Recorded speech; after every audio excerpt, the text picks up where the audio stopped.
Income tax exemption नहीं है। Exemption होता है जैसे एक सोर्स ऑफ इनकम पर इनकम टैक्स लगे ही ना, जैसे कि इस देश में एग्रीकल्चरल इनकम, खेती बाड़ी से जो कमाई होती है उस पर कोई इनकम टैक्स नहीं लगता। ये वो नहीं है।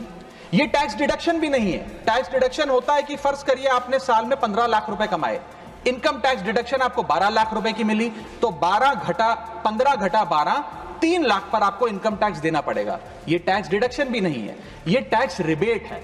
यानी कि 12 लाख तक अगर आपने पैसा कमाया साल में तो आपको इनकम टैक्स नहीं देना, लेकिन जैसे ही 12 लाख से ज्यादा, फर्ज करिए आपने 12 लाख 1,000 रुपए कमाया, तो पूरे 12 लाख 1,000 पे आपके स्लैब अनुसार आपसे इनकम टैक्स वसूला जाएगा। और दूसरी चीज, कैपिटल गेन्स पे, यानी कि अगर आप अपने कोई मकान बेचते हैं, सोना बेचते हैं, इक्विटीज बेचते हैं, शेयर्स बेचते हैं, उस पर जो कैपिटल गेन पे, मुनाफे पे लगता है टैक्स, वो इस 12 लाख की सीमा में नहीं आएगा। उस पर आपको अतिरिक्त टैक्स